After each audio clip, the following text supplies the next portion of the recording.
Alright folks, this is the Canuck Cowboy here. I'm fairly new to YouTube, so here goes. I'm just going to do a couple short videos just to start off with. I'm hoping to start a gun channel and pursue that a little bit more, but for starters I just want to show you some of my babies, some of my more interesting toys.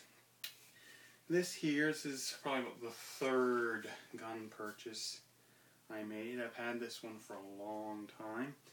This is my 12 gauge. This is my Old Faithful. This thing has been around since, I believe they said I'm going to say 50s, something like that. This is an old English made. They say it's a Westley Richards. My gunsmith, which he knows quite a bit of what he's talking about, said this thing is a Westley Richards English 12 gauge. That's what I bought it as. He had previously looked at it. He's in cooperation or whatever with the gun dealer that I got it from.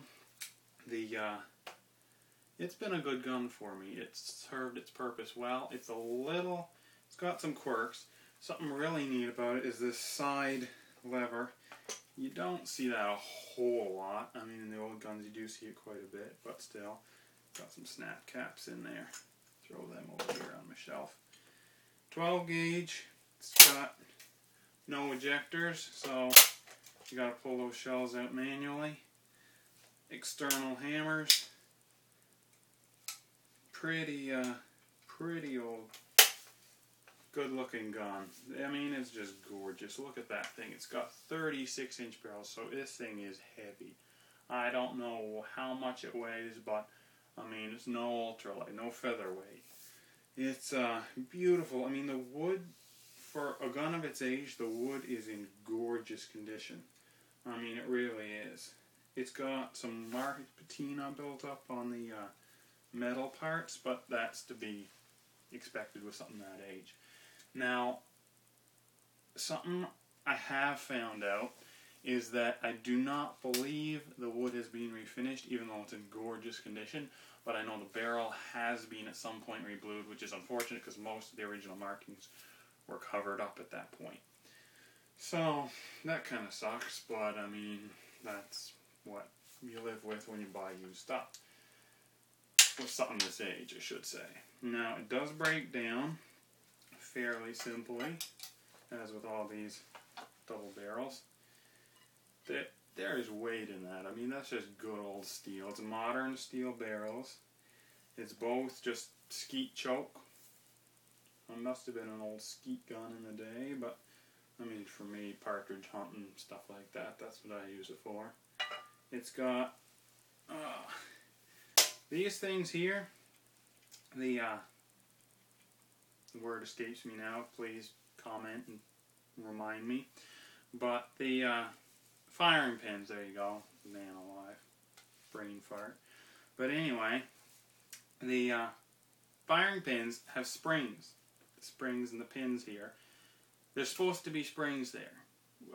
When I first got it, there was no springs at all. When I opened it up, the spring tension I noticed was bad, so I opened it up, looked at it, the springs were just pulverized. So anyways, I brought it to the gunsmith, my same gunsmith, and he said he was working on it and he put new springs in just like it's spring and it's like fall now. So he did that, and they're broken again. This thing hits like a ton of bricks when you fire it. I mean, I'm not going to dry fire it because I don't like to do that too much because I'm afraid it's going to break itself. It's that bad. It's like, I mean, this thing is just like, hits with TNT force. It's crazy. So anyway, it's a good old gun. It served me well. I really like it. Apparently, Westley Richards was a fairly expensive company. I mean, some of their guns go for a lot of money, but where this is probably not a top-of-the-line model. It's an old skeet gun. It's fairly neat for my collector purposes. I bought it for $200, and I've heard I could get probably $300 for it, but I've had an offer or offers like that. But I don't know, I'm probably going to keep it just because I think it's really cool. I mean, like I said, Westley Richards can go for a lot more than this, but this one is just, it means a lot to me. It's one of my first guns, and it's fun, and it's cool, and I don't really think it's worth selling it. I mean, I'm not going to make that much off it. Maybe in the future I'd trade it off or something, but I don't know. I mean, right now, it's a good old gun. That's what I grab when I go partridge hunting. It's good for me, and it's fun. It's cool. Thanks for watching.